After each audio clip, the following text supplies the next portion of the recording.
कहा पानी कहां से लाए? कहा कुएं से। कहा वो कुएं का पानी तो खा रहा है? कहने लगे नहीं, अब ये मीठा हो गया। कहा कैसे?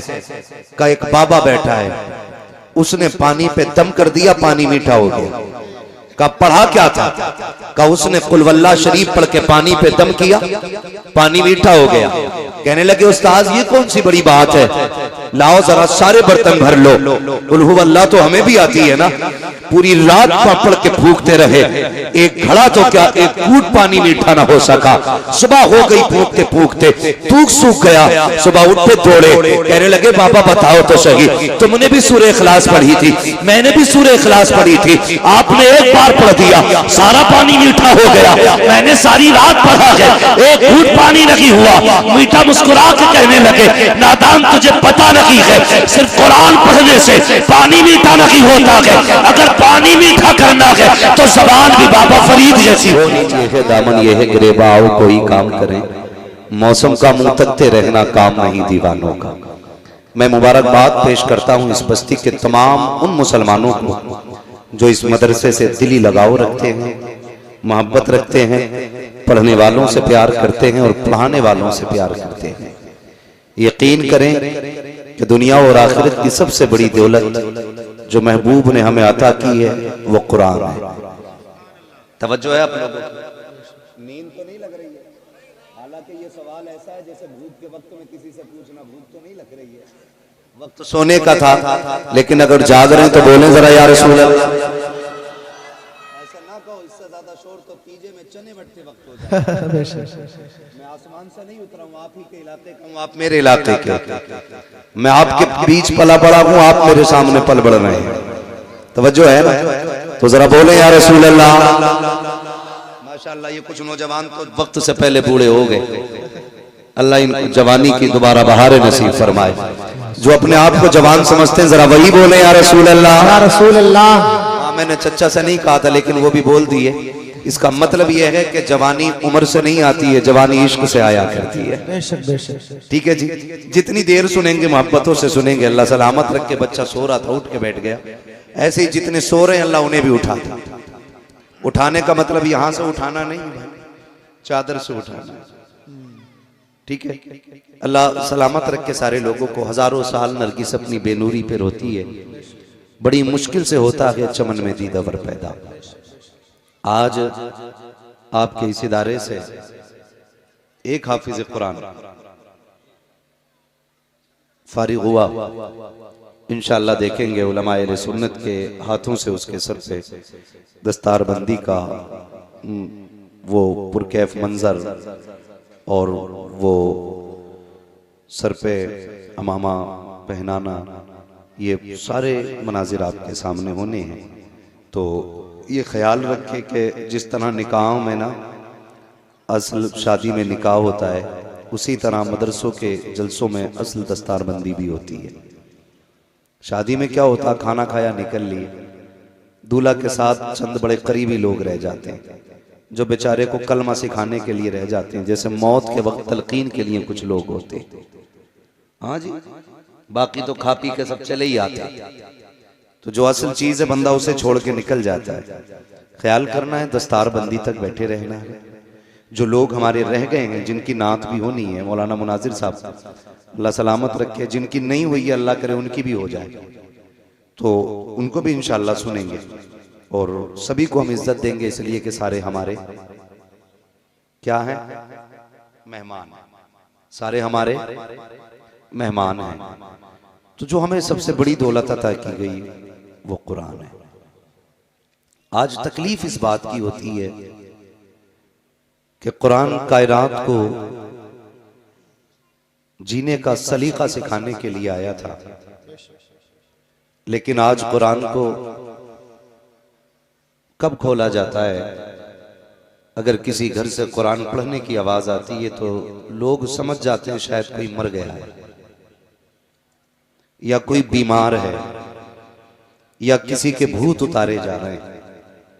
क्योंकि चंद खास मौकों के अलावा हमें कुरान पढ़ने की मोहलत और फुर्सत नहीं मिलती है। ये कड़वी सच्चाई है। हम न्यूज टाइम से टाइम देखते हैं, अखबार भी पढ़ लेते हैं, अगर नहीं खोल पाते तो कुरान नहीं खोल पाते। कई सारे नौजवान ये कहते हैं हमें आते ही नहीं पढ़ना। तो मैं पहले ये मशवरा दूंगा कि तालीम के लिए कोई उम्र खास नहीं है। महबूब अलैहिस्सलाम ने फरमाया था माँ की गोद से लेके कब्र तक इल्म सीखो।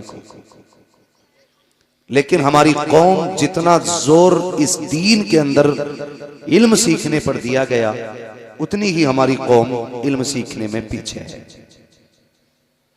आप अंदाजा लगाएं, कोई माँ बाप अपने बच्चे को हाई स्कूल पढ़ा लेते हैं ना तो कहते हैं बहुत पढ़ गया भाई लल्ला, जबकि हाई स्कूल ये बुनियाद है आगे बढ़ने की, पहली सीढ़ी होती है कामयाबी की। हम हाई स्कूल पे रोक के बंदे को कहते हैं दुकान कर ले। और इल्म दीन का जहां तक सवाल है, नादरा पढ़ाते हैं वो भी कैसे सलामा राजा का। और माँ बहन है, अल्लाह माफ करे, इन्हें कुरान पढ़ते सुन लो तो चक्कर आ जाए। दादी पोती बन गई, नानी बन गई, लेकिन अभी तक अलिफ लाम ज़बर अल है मीम ज़बर हम अभी हिज्जे ही चल रहे हैं, वो ही खत्म नहीं हुए पूरी जिंदगी में। याद रखिएगा एक बात जहन में बहुत पक्के तरीके से, कुरान पढ़ने का फायदा तब होता है जब कुरान को तजवीद से पढ़ा जाता है। और इसका फुकदान नीचे से लेके मिंबर तक है।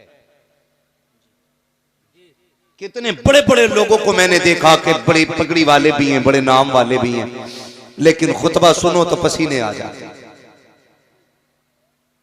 लोग ना बरकत के लिए 40 दिन नहीं 80 दिन भी पढ़ लेते हैं, लेकिन बरकत नहीं हो रही। कहते हैं कुरान पढ़ा बरकत नहीं हुई। तो मसला कुरान में नहीं है, मसला आपके पढ़ने में है। पूछो इन उलमा से, असल चीज होती है कुरान को तलफ्फुज के साथ पढ़ना। कैसे? बाबा फरीदगंज शकर रहमतुल्लाह तआला अलैह बैठे, मदरसे के कुछ बच्चे निकले बर्तन लेकर के। आप बाहर बैठे थे, कहने लगे किधर जा रहे हो? कहा हुजूर चश्मे से पानी लेने के लिए जा रहे हैं। कहा चश्मा तो बहुत दूर है, ये कुआं करीब है, इससे क्यों नहीं भर लेते पानी? कहने लगे पानी तो इससे भी भर लेंगे, लेकिन इसका पानी खारा है, पीने में मजा नहीं आता। फरमाने लगे अच्छा भर के लाओ, मीठा मैं कर देता हूं। जब पानी भर के लाके रखा गया ना, आपने पढ़ा आवाज के साथ कुल वल्लाह शरीफ और दम कर दिया। बच्चे लेके गए, उस्ताद ने कहा इतनी जल्दी आ गए? कहने लगे जी। कहा पानी कहां से लाए? कहा कुएं से। कहा वो कुएं का पानी तो खारा है? कहने लगे नहीं, अब ये मीठा हो गया। कहा कैसे? कहा एक बाबा बैठा है, उसने पानी पे दम कर दिया, पानी मीठा हो गया। कहा पढ़ा क्या था? कहा उसने कुल वल्लाह शरीफ पढ़ के पानी पे दम किया, पानी मीठा हो गया। कहने लगे उस्ताद ये कौन सी बड़ी बात है, लाओ जरा सारे बर्तन भर लो। कुल हुवल्लाह तो हमें भी आती है ना। पूरी रात पढ़ के फूकते रहे, एक घड़ा तो क्या एक घूंट पानी मीठा ना हो सका। सुबह हो गई फूकते फूकते, थूक सूख गया। सुबह उठे दौड़े, कहने लगे बाबा बताओ तो सही, तुमने भी सूरह इखलास पढ़ी थी, मैंने भी सूरह इखलास पढ़ी थी, आपने एक बार पढ़ दिया सारा पानी मीठा हो गया, मैंने सारी रात पढ़ा है, एक घूंट पानी नहीं हुआ। मीठा मुस्कुरा के कहने लगे नादान तुझे पता नहीं है, सिर्फ कुरान पढ़ने से पानी मीठा नहीं होता है। अगर पानी मीठा करना है तो ज़बान भी बाबा फरीद जैसी होनी चाहिए। नारे तकबीर, नारे रिसालत, अज़मत कुरान, नारे तकबीर, नारे रिसालत। असल होता है ज़बान का दुरुस्त होना। समझ गए मेरी बात? असल क्या होता है? ज़बान का दुरुस्त होना। मसाइल बड़े हैं हज़रत। लोग हज करने जाते हैं, लेकिन गया था तब भी दाढ़ी नहीं थी, आया आप भी नहीं रख रहे। गया था तब भी डंडी मार रहा था, आया अब और लंबी करके डंडी मार रहा। क्या मतलब?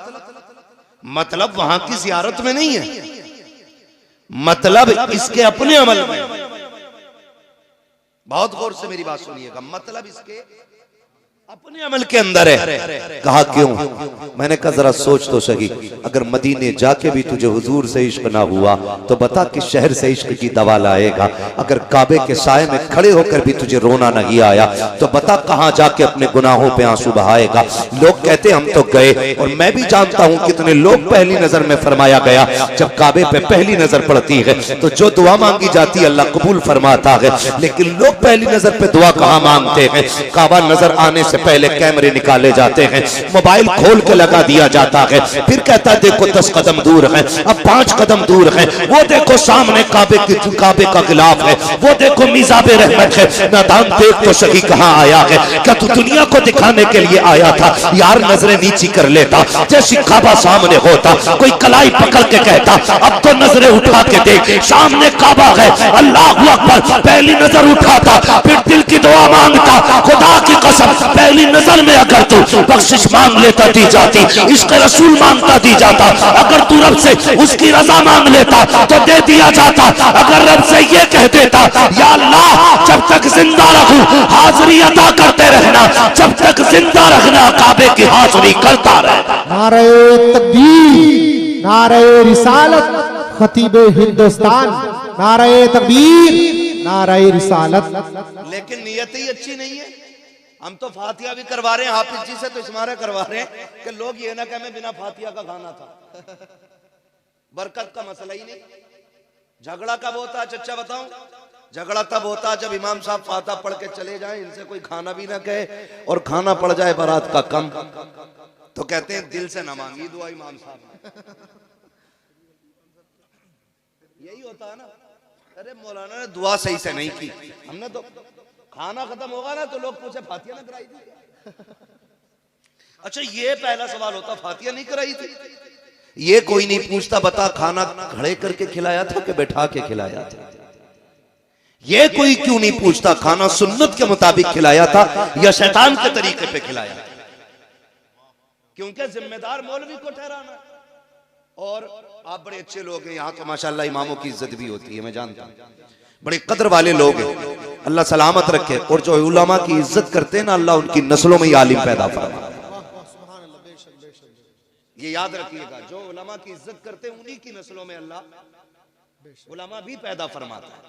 तो होता क्या है, हम लोग नियत की तरफ नहीं देखते, हमारी नियत किधर थी? हमने तो कह दिया फातिया नहीं पढ़वाई थी, तो ये मसला होता। आपके बस्ती में मदरसा चल रहा है, खुद जरा दिल पे हाथ रख के ये फैसले करें, बात सच्ची है तो फिर ठीक है, फिर अमल भी करने की कोशिश करनी है। हम जरा ये सोचें कि हम जो मदरसा चला रहे हैं, जो हम खाना वाना खिलाते हैं, तो पहले मदरसे के बच्चों को खिलाया जाता है या पहले खास मेहमानों को बुला के खिलाया जाता है? इस बात पे गौर करें। और अगर दावत की मैं बात करूं ना मौलाना, तो मौलवी के और पढ़ने वालों के लिए मैयत से पहले दावत ही नहीं होती। जब तीजे की देगे बनती है ना तो हाफिज जी से कहियो बच्चे आ जाएंगे खाने, 40वें की बनती है तो हाफिज जी से कहियो। कई जगह तो बेचारे को मौलवी को मैयत के अलावा कपड़े भी नहीं देते लोग। ये इज्जत है हमारे समाज में उलमा की, ये इज्जत है हमारे समाज में इल्म वालों की। तीजे 40वें से पहले खाना नहीं, मैयत से पहले कपड़े नहीं। अल्लाह तौफीक दे, घर में तेरे वलीमा हो, पहली कुर्सी पे जो कोई बैठे ना तो कह पहले हुजूर के दीन का वारिस बैठे, पहले उसको बैठाइए और उससे कहिए बिस्मिल्लाह पढ़ के खाने का आगाज आप करें, पहले उसे खिलाओ, फिर देखो अल्लाह खाने में कितनी बरकत आता है। वाह वाह वाह। हम ये तो चाहते हैं कि हम मुअज़्ज़ज़ बने, हम ये तो चाहते हैं हमारी इज्जत हो, लेकिन हम ये क्यों नहीं चाहते हैं कि हम भी आलिम बने? मुझे सबसे बड़ी खुशी इस बात की हुई कि आज जो बच्चा फारिग हो रहा है ना वो आपकी बस्ती का है, वरना अक्सर गांव में मदरसा चलाते हैं, गांव वाले फारिग होते हैं बाहर के। चिड़ नहीं है इस बात से, अच्छी बात है, दूर दूर के आके इल्म सीखे, लेकिन बड़ी बात यह है कि चिराग के नीचे अंधेरा नहीं रहना चाहिए। ये असल बात है कि चिराग के नीचे अंधेरा नहीं रहना चाहिए, जबकि चिराग ही के नीचे सबसे ज्यादा अंधेरा रहता है। अल्लाह आपको सलामत रखे। पढ़ाइए अपने बच्चों को, दीन सिखाइए। आप अंदाजा नहीं लगाते, कभी सोचा करें कुरान कितना अहम था हमारे लिए, कितना जरूरी था हमारे लिए। आज हालात देखें, वो दौर गुजर गए यार जब परिंदे आके दीवारों पे बैठते थे। सुबह मुसल्ले से उठने वाली माएँ कुरान खोल के पढ़ा करती थी, परिंदे आके कुरान की तिलावत सुना करते थे। जब वो चहकते थे तो माएँ उठ के उनको दाने डाला करती थी। वो तिलावत सुन के भी जाते थे, दुआएं दे के भी जाया करते थे। हमारे घरों में बरकतें होती थी। तब लोग 100-150 नहीं, 10-20 नहीं, 2.5 रुपए कमाने वाले लोग इज्जत और शान से जिया करते थे। आज तक 10 लाख रुपए महीने कमा करके घरों में सुकून नहीं है, जिंदगियों में करार नहीं है। उसकी वजह यह है कि हमारे घरों के अंदर से बरकतें जा चुकी हैं, हमारे घरों के अंदर से बरकतें रूठ गई हैं। काश हमने कुरान की तिलावत को खास कर लिया होता, हर घर के अंदर कुरान की तिलावत हुआ होती। फजर के बाद रोज कुरान खुला करता, फजर के बाद रोज औरतें कुरान पढ़ा करती। लेकिन कहां से पढ़ेंगी औरतें कुरान? हम जब बीवी तलाश करके लाते हैं पहले ये पूछा जाता है एमए पास है कि नहीं, बीए पास है कि नहीं। यार ये तो पूछा करते हो, ये क्यों नहीं पूछते हो इस बच्ची को कुरान आता है कि नहीं, इसे दीन की वाकफियत है कि नहीं। जब ये घर से चली थी तो इसके जहेज में तो कुरान देखा गया था, लेकिन कभी मुसल्ले पे कुरान नहीं देखा गया। इसके जहेज में तो कुरान था, लेकिन आज तक इसके आगे कुरान रखा हुआ नहीं देखा गया। वजह क्या है? इसके बाप ने जहेज का एहतराम तो किया, लेकिन बेटी को कुरान नहीं पढ़ाया। और तुम भी खाली डिग्रियां देख के ले आए। जाओ कुरान की कारियां लेकर के आओ, दीन सीखने वाली बेटी लेकर के आओ। खुदा की कसम कदम उसके आएंगे, करम खुदा का आना शुरू हो जाए। वाह वाह वाह, जिंदाबाद, बहुत खूब। लाया करो। और नौजवान रिश्ते कर रहा ना, कह रहा अम्मा देख के ये जरा मुंह ढंग से देख लिए, ढंग से देख लिया, वो भी सही कह रहा। वो तमाशा हो रहा है रिश्तों में भाई साहब, 5 मिनट में शक्ल बदल देते। वो कमाल है पेंटरों का, पता ही नहीं चलता है कि नहीं। और अब तो अल्लाह माफ करे, ये मुसलमानों में भी रिवाज आ गया ब्यूटी पार्लर का। इरफान साहब, ब्यूटी पार्लर का रिवाज है। 3-3, 6-6 घंटे ब्यूटी पार्लर में मेकअप के बाद दुल्हन आती है। हालात देख रहे हैं। मेरी बात समझने की कोशिश करें, मैं कोई नारे लगवाने नहीं आया, मैं बस सिर्फ कुछ बातें कहने आया हूं अपने लोगों से। 6-6 घंटे ब्यूटी पार्लर, ये कभी धुलना नहीं है? बोलो, धुलेगा कि नहीं? जिस दिन धुल गया उस दिन असलियत सामने आनी है भाई। तो 6-6 घंटे ब्यूटी पार्लर, और उसके बाद 8 दिन बाद तलाक। लड़का कह रहा जो देखी थी वो है ही नहीं, फोटो किसी और का था। इससे समाज बर्बाद हो रहा है, इससे हमारी सोसाइटी तबाह होती जा रही है। हालात इतने बिगड़ चुके हैं। अच्छा खुद बताइए, हम दूल्हा पीछे रहता, कैमरे वाला आगे नहीं रहता? बोलो, जो जितना ज्यादा नाक वाला ना इतना ही बड़ा कैमरा लगवा रहा। एक जगह गए, निकाह का मसला था तो वकील बना दिया गया, इजाजत लेने गए, हमसे पहले कैमरे वाला घुसा पड़ा था। मौलवी से पहले कैमरे वाला। यार हम मुसलमान हैं। कौन है हम? कौन है हम? मुसलमान। मुसलमान। हमारी सबसे बड़ी दौलत को गैरत कहा जाता है, और आज वही हमारे पास नहीं है। कैमरे वाला घुस जाता हर जगह जाकर, बाकायदा बुलाया जाता है, कहा जाता सही से वीडियो बनाना, ये सही से बनाना, देखना ये चलेगी बाद में।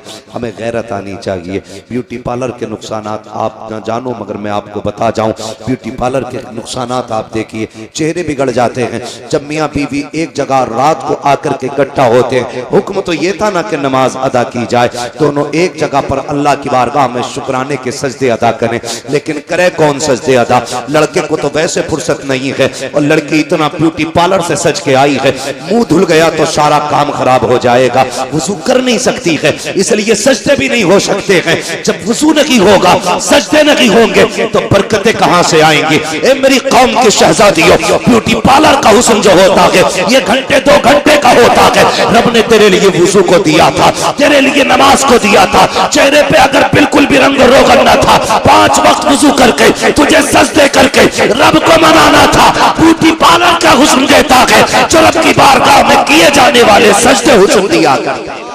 बहुत खूब, जिंदाबाद, बहुत अच्छा। लेकिन नौजवान भी अंधा हो गया, मर गया।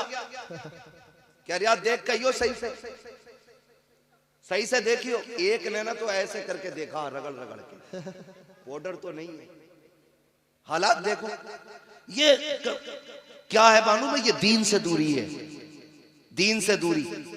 ये कड़वी सच्चाई है, ये हमारी दीन से दूरी है। तो रिश्ते भी अगर करते हैं ना तो हम डिग्रियां देख के करते हैं। कभी सिर्फ ये मत देखो, ये मत कहो अम्मा देख के आए ना तो ऐसा देख के आना रिश्ता कि वो उसका चेहरा अच्छा हो, उसकी नाक अच्छी हो, उसके कान अच्छे हो। ऐसे ऐसे तखय्युलात पैदा कर देते हैं। ये बीच में जो निकाह कराने वाले लोग होते हैं ना, अच्छी बात है रिश्ता कराना, लेकिन जरा हल्का हाथ रखा करो। आते ही कह रहा लोंडिया ऐसी देखी ना होगी जी तुमने। ये जुमला जब कह दिया ना लड़के के सामने तो उसके जहन में एक तस्वीर बन गई, लेकिन जब देखता है तो कहे हुए का बिल्कुल उल्टा। फिर यहां से नफरत पैदा हो जाती है, नफरत पैदा हो जाती है। तो ये बीच वाले लड़की ऐसी है कि देखी नहीं होगी, और लड़के की बात आवे तो लड़का 90,000 कमा रहा। अभी उसके अब्बा ने बताया कि इसी महीने डाले लखनऊ से कितने 90,000, और 3 महीने शादी को नहीं होते। लड़के का अब्बा मीटिंग लेके बैठ जा, समझाओ ये 2 रुपए नहीं कमा रहा भाई, ये शादी से पहले तो 90,000 कमा रहा था।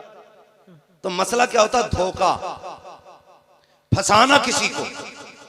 भाई जो रिश्ता कराने वाले लोगों को कितना मिल जाएगा? 500 रुपए और एक जोड़ा। गलत बोलोगे तो पूरी जिंदगी लानतें और मिलेंगी।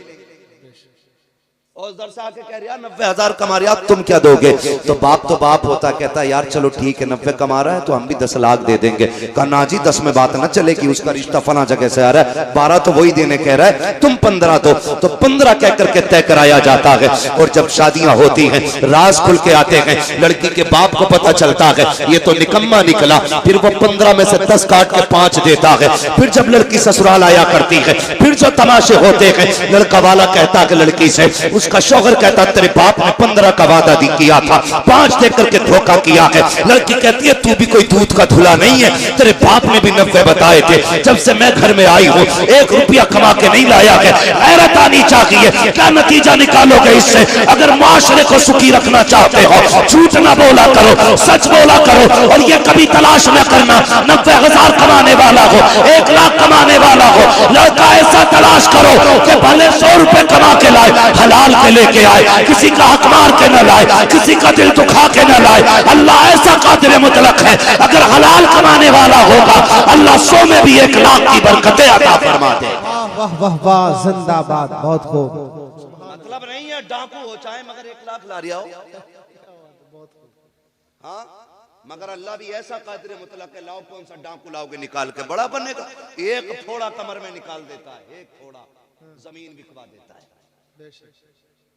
1 थोड़ा जमीन बिकवा देता है। वरना तुम नहीं जानते, बुरा ना मानना। अमीर अक्सर कैसे जाते? Brain tumour, brain haemorrhage, cancer, फालिज। गरीब बुखार आया निकल ली, सिरसाम हुई निकल ली, ये सस्ते निबट जाते। खुदारा रब से रिस्क हलाल मांगो। और दुल्हन देखो तो पढ़ी लिखी, दीनदार, और दामाद देखो तो वो भी दीनदार। अब तो लोग ना बुंदे वाला दामाद ज्यादा पसंद करते हैं। हाँ, बुंदे वाला दामाद क्यों भाई? ये ज्यादा काबिल है क्या? क्या मसला बुंदे वाले का? दाढ़ी में कट निकले हुए। हाँ, अब कट तो हजरत अल्लाह माफ करे, एक तो बिच कपड़ा बनवाए गिर जाता सब। बिस कपड़े हैं बहुत सारे, पीछे से बिच कपड़ा, पूछ उसकी। हाँ, दूर से देखने में लग रहा कोई जानवर बैठा है इसके सर पे, और बड़ा अच्छा मुस्कुराता हुआ रहा। मैंने शर्म करिया, और दाढ़ी में एक ने ऐसे कट मारा जैसे इसके टांके भरे हुए। जैसे पुरानी चोट होती है ना, तो कभी कभी पुराने निशानात चोट के ऐसे होते हैं कि बाल ही नहीं जमते, ऐसा मारा कट दाढ़ी में। मैंने कहा एक्सीडेंट हुआ होगा, यहाँ से फट गया होगा। करीब से देखा तो मुड़े हुए थे बाल। हालात दमाद किसका? बब्बन का, छन का, जुम्मन का। यही मसला चल रहा है यार। एक बात तो सुनो, और लड़कों तुमसे भी गुजारिश है, ज्यादा मालदार ससुर भी मत ढूंढना। दोनों बातें मैं असल बात कह के जा रहा हूं, दीनदार लड़की तलाश करो। मगर रिश्ते अल्लाह माफ करे, कह रहा बड़े लोगों में इसलिए रिश्ता किया ताकि थोड़ी सी अपनी भी दैल हो। और वो भी कह रहे दामाद ऐसा होना चाहिए जो चले तो कुछ धमक होनी चाहिए। इतना धमकदार ढूंढ लिया, ससुर खुद परेशान है। फिर कह रहा तावीज दे दो, उसकी दमक से ससुर परेशान, का ऐसा दामाद चाहिए जिसके सामने कोई ना टिके। अब ससुर भी सामने टिकने तैयार नहीं, बीवी भी सामने टिकने तैयार